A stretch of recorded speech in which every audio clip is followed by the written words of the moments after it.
नमस्कार, आप सभी का हार्दिक स्वागत है एनवीआर एजुकेशन के इस यूट्यूब चैनल पर। और मैं संपत लेड़ा आप सभी को राजस्थान कंप्यूटर अनुदेशक भर्ती की तैयारी करवा रहा हूं, जिसके अंतर्गत हम जो है सेकंड पेपर की तैयारी के लिए जावा प्रोग्रामिंग को सीख रहे हैं। और इसी जावा प्रोग्रामिंग के अंतर्गत आज हमारा जो है 10वां चैप्टर है, जिसके अंतर्गत हम क्लासेज, ऑब्जेक्ट एंड इनहेरिटेंस के बारे में जानने वाले हैं। वीडियो बहुत ही शानदार होने वाला है, बहुत सारे कॉन्सेप्ट आपको इसके अंदर क्लियर होने वाले हैं। अगर वीडियो अच्छा लगे तो प्लीज अपने दोस्तों के साथ आपको शेयर करना है। वीडियो को अभी तक आपने लाइक नहीं किया तो लाइक पहले कर दीजिएगा, जिससे हमारा भी मोटिवेशन बढ़ता है और इसी प्रकार की क्लास डेली आपके लिए लेके आते रहते हैं। चलिए शुरू करते हैं आज की इस क्लास को। तो सबसे पहले मैं आपके लिए जो है बात करना चाहूंगा क्लासेज एंड ऑब्जेक्ट के बारे में। क्लासेज और ऑब्जेक्ट क्या होते हैं। वैसे अभी हमारा जो कॉन्सेप्ट शुरू हो रहा है वो ऊप से संबंधित जितने भी कॉन्सेप्ट है उनको हम जानेंगे, ऑब्जेक्ट ओरिएंटेड प्रोग्रामिंग से संबंधित। और ऊप्स के ऊपर मैंने लगभग 2 बार जो है क्लासेस लेके आ चुका हूं। ऊप्स के सारे कॉन्सेप्ट अगर आपको थ्योरेटिकल बेस पर समझने हैं तो आप प्लीज जो है मेरी ऊप्स की मैराथन क्लास को जरूर ज्वाइन कीजिएगा। ठीक है ना, आपको सभी जो है ज्वाइन करना है। ठीक है, तो ये ऊप्स के बारे में था। और अब हम जो है इसको जावा के साथ किस प्रकार से इंप्लीमेंट करते हैं। देखिए, डेफिनेशंस और उसको जो समझने का सेंस होता है वो सभी के लिए सेम रहता है।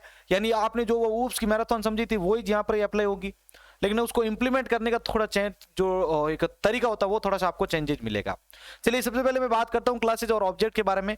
क्लासेज और ऑब्जेक्ट यह एक ऑब्जेक्ट ओरिएंटेड प्रोग्रामिंग का बेसिक कॉन्सेप्ट है। मैंने आपको बताया था अभी। संपूर्ण जावा यह क्लास और ऑब्जेक्ट के साथ जुड़ा होता है, जिससे उसके एट्रीब्यूट और मेथड भी शामिल होते हैं। इसके अंतर्गत जो भी एट्रीब्यूट या जो उनके मेथड होंगे ना, बिहेवियर जिसको बोलते हैं आप, वो भी इसके अंतर्गत आएंगे। मैंने ये मेथड क्या होता है, एट्रीब्यूट क्या होता है, इनका पूरा डीपली समझा रखा। आप प्लीज जो है उसको 3 घंटे वाली जो मेरी 1 घंटे की जो क्लास है मेरी मैराथन, वो जरूर ज्वाइन कीजिएगा। उदाहरण समझे तो जैसे कि मनुष्य एक ऑब्जेक्ट है और उसके एट्रीब्यूट यानी उसका नाम, उम्र और उसकी शिक्षा क्या है, मेथड जैसे हाथों से खाना, आंखों से देखना और पैरों से चलना, ये सब उसके बिहेवियर को जो है इंडिकेट करते हैं। अब बात करते हैं क्लास क्या होता है। प्रोग्रामर द्वारा बनाए गए एक क्लास यूजर डिफाइंड ब्लूप्रिंट या टेम्पलेट होता है। ब्लूप्रिंट मतलब ये उसका एक बाहरी ढांचा है जिसमें ऑब्जेक्ट को बनाया जाता है और ये ऑब्जेक्ट को प्रोग्राम में उपयोग में लिया जाता है। उसी क्लास के बेस पर हम क्या करते हैं भाई, ऑब्जेक्ट को क्रिएट करते हैं, ओबीजे को, डॉट ओबीजे।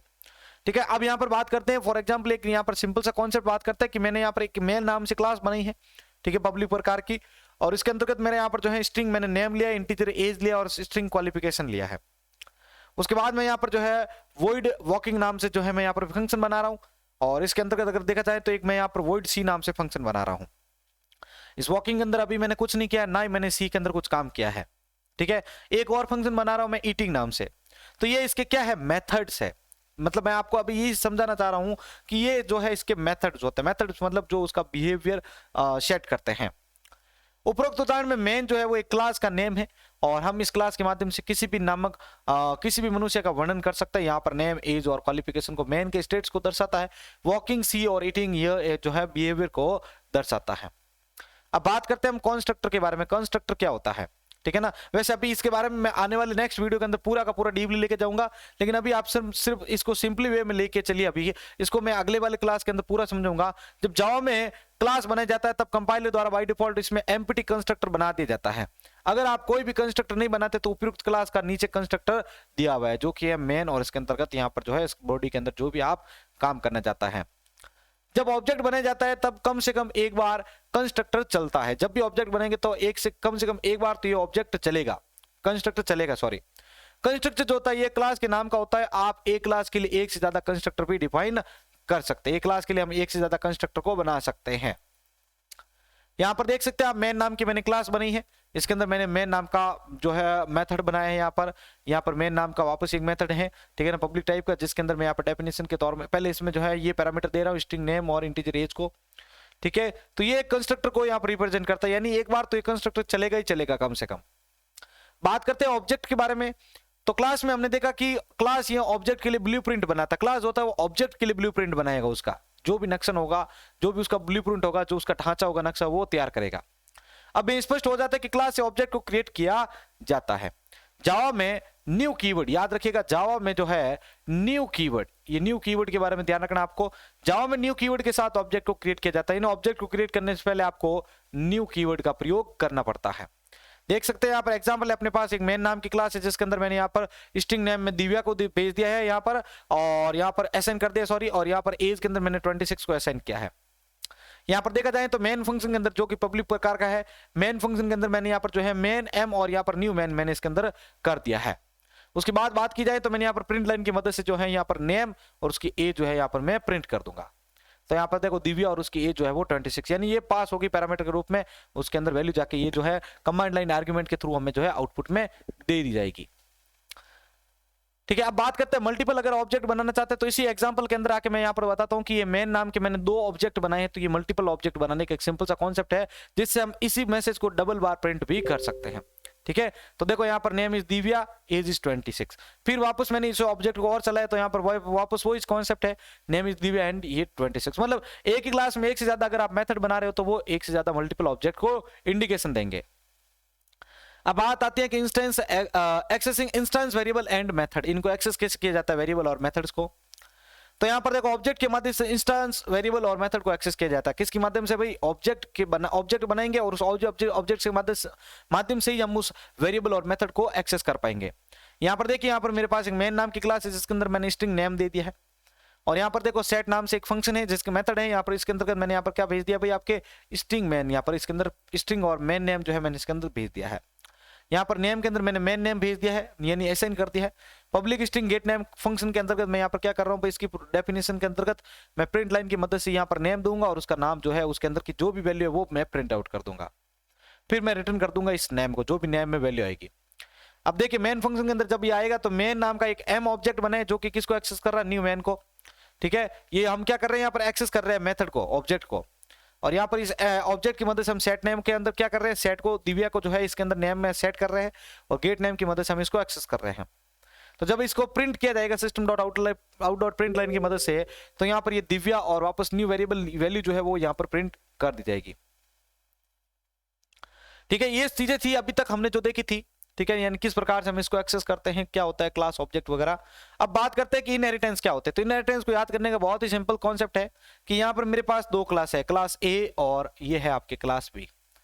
यदि क्लास बी जो है क्लास ए के अंदर जो भी गुण है, इसके जो भी गुण धर्म है, अगर वो एक्सेस करती है तो ये आपकी ये जो आपका एक मेथड होगा वो क्या होगा भाई, इनहेरिटेंस। यानी इनहेरिटेंस एक ऐसा मेथड है जिसके अंतर्गत एक क्लास के गुणों को दूसरी क्लास के अंदर भेजा जाता है। ठीक है ना, तो जावा में इनहेरिटेंस होता है, ये ऑब्जेक्ट ओरिएंटेड प्रोग्रामिंग का एक प्रकार है जिसमें एक क्लास की प्रॉपर्टी और मेथड को किसी दूसरे क्लास में इनहेरिट किया जाता है, जिसको हम इनहेरिटेंस के नाम से जाते हैं पूरे प्रोसेस को। इनहेरिटेंस में मुख्यतः पेरेंट क्लास, देखो ये जो मेन क्लास होगी ना जिसमें डेटा है, जिसके गुणों को हम एक्सेस कर रहे हैं, वो हो गया आपके पेरेंट क्लास। ठीक है ना, और ये जो क्लास एक्सेस कर रही है उसके गुणों को, वो हो गया आपके चाइल्ड क्लास। इस्तेमाल किया जाता है इसमें पेरेंट क्लास को बेस या सुपर क्लास भी कहा जाता है। मैंने सी और सी प्लस प्लस दोनों के अंदर समझा रखा है आपको इनहेरिटेंस का कॉन्सेप्ट, और कहा जाता है, और चाइल्ड क्लास को डिराइव्ड या सब क्लास भी कहा जाता है। जो चाइल्ड क्लास है ना आपका, उसको हम जो है इसको सब क्लास या डिराइव्ड क्लास भी कहते हैं। सी प्लस प्लस ये इनहेरिटेंस के प्रकार को सपोर्ट करता है, लेकिन जावा मल्टीपल इनहेरिटेंस को सपोर्ट नहीं करता। ये मल्टीपल इनहेरिटेंस को सपोर्ट नहीं करेगा, यानी एक से जैसे ये इस क्लास के गुण इसमें आए और ये क्लास इसमें आगे भेजे तो ये गुण इसमें सपोर्ट नहीं होता है। मतलब जावा में पेरेंट्स क्लास को कोई चाइल्ड क्लास हो सकता है, लेकिन चाइल्ड क्लास को सिर्फ एक ही पेरेंट क्लास होता है, यानी इस चाइल्ड क्लास का सिर्फ एक ही पेरेंट क्लास होगा। हाँ, इस पेरेंट का एक से अधिक यहाँ पर चाइल्ड हो सकता है, लेकिन इस चाइल्ड का एक से अधिक पेरेंट नीचे तो है नहीं होगा। तो ये देखो एक सिंपल सा कॉन्सेप्ट है, सिंपल इनहेरिटेंस का ए के बी गुण जो है बी में जा रहे हैं। जावा में इनहेरिटेंस के लिए एक्सटेंड कीवर्ड का प्रयोग किया जाता है। वैसे मैंने आपको पाइथन में बताया था, ये एक्सटेंड कीवर्ड जो होता है वो 2 लिस्ट को आपस में जोड़ता था, बस उसी से मिलता जुलता काम यहाँ पर भी कर रहा है। ये क्या कर रहा है, ये जो इसके गुण होंगे इनको इनके साथ में जोड़ देगा भाई। ये जो एक्सेस करेगी बी इसके गुण को, तो इसमें जो गुण थे उसके साथ इसके भी गुण जो है वो ऐड हो जाएंगे। तो सिंटैक्स इसका सिंपल सा है, यहाँ पर क्लास लिखेंगे, उसके बाद आपकी जो क्लास पेरेंट क्लास है वो आप यहाँ पर लिख देंगे, इसके अंदर जो भी स्टेटमेंट है वो लिख दीजिए। अब मैं जब इसको एक्सटेंड करना चाहूँ तो पहले मैं लिखूंगा चाइल्ड क्लास का नेम, जैसे मैं यहाँ पर क्लास बी है मेरे पास, उसके बाद यहाँ पर पेरेंट क्लास ए है, और ये एक्सटेंड तो यूज करना ही है अपन को, और इसके अंदर जो भी आपके स्टेटमेंट है वो लिख सकते हैं। ठीक है, तो यहाँ एग्जाम्पल में ए और पेरेंट क्लास और बी जो है वो चाइल्ड क्लास है। बी क्लास जो है ए क्लास की सभी प्रॉपर्टीज या इनहेरिटेंस कर सकती है। ठीक है ना, इस ए क्लास के गुणों को हम किस में भेज रहे हैं भाई, बी के अंदर भेज रहे हैं। तो ये बी जो है वो ए को एक्सटेंड कर रही है, ध्यान रखिएगा ये एक्सटेंड कीवर्ड को हम इसमें यूज में लेते हैं। एक एग्जांपल देख सकते हो सिंपल सा, मेरे पास यहाँ पर क्लास है ए, यहाँ पर वॉइड डिस्प्ले नाम का एक फंक्शन है, किसके अंदर है भाई, ये क्लास ए के अंदर है, ध्यान रखिएगा। और इस क्लास के अंतर्गत मैंने यहाँ पर एक मैसेज दिया है पेरेंट क्लास। क्लास बी के अंदर मैंने एक्सटेंड किया ए को, यानी इस ए के जो ये आपका जो भी प्रॉपर्टी है वो मैंने इसके अंदर ला दिया है, और यहाँ पर मैंने एक void show नाम का फंक्शन बनाया जिसके अंदर मैं यहाँ पर क्या कर रहा हूँ भाई, आपके मैसेज दे रहा हूँ चाइल्ड क्लास को। अब यहाँ पर मैंने मेन फंक्शन ओपन किया क्योंकि प्रोग्राम का स्टार्टिंग तो भाई मेन फंक्शन से होगा, बहुत सिंपल सा कॉन्सेप्ट है। मेन के अंदर मैंने यहाँ पर जो है बी का एक ऑब्जेक्ट बनाया और न्यू बी को मैं यहाँ पर एक्सेस कर रहा हूँ और ऑब्जेक्ट डॉट डिस्प्ले और ऑब्जेक्ट डॉट यहाँ पर शो को मैं कॉल कर रहा हूँ। तो ये देखिए सिंपल से आपके सामने दोनों कॉन्सेप्ट के जो प्रॉपर्टीज होगी वो यहाँ पर प्रिंट हो जाएगी। यानी बी के अंदर हमने ए के गुणों को लेके आ गए और बी के जो भी ऑब्जेक्ट को क्रिएट करके बी की मदद से डिस्प्ले और ऑब्जेक्ट शो को कॉल कर लिया है। ठीक है, क्योंकि ए के अंदर जो फंक्शंस होंगे, जो भी मेथड होंगे वो इसके अंदर भी आएंगे। तो ये एक सिंपल सा क्लास था भाई आज आपके लिए। क्लास, ऑब्जेक्ट और इनहेरिटेंस क्या होता है, आप सभी की डिमांड थी कि सर जल्द से जल्द हमारा जो ये कोर्स है क्लियर करवाया जाए। तो अब हमने उसको ध्यान में रखते हुए आपके लिए जो है एक दिन में 2-3 कॉन्सेप्ट को पढ़ाना शुरू कर दिया है। ठीक है, मेरे जितने भी साथियों को अगर ये वीडियो आज का अच्छा लगा है तो प्लीज़ अपने दोस्तों के साथ शेयर कीजिएगा। इसी प्रकार हमारे चैनल को सपोर्ट करते रहें। ठीक है, मस्त रहें और ज़्यादा से ज़्यादा लोगों तक वीडियो को शेयर करके अपना जो भी कंटेंट होता है वो भी आप शेयर करते हैं। भाई आपके हाथों से अगर किसी का भला हो रहा है तो इससे बड़ा आपके लिए कोई क्या बात होगी भाई। इसी के साथ मैं संपत लीड आप सभी से अलविदा लेता हूँ। जय हिंद, जय भारत।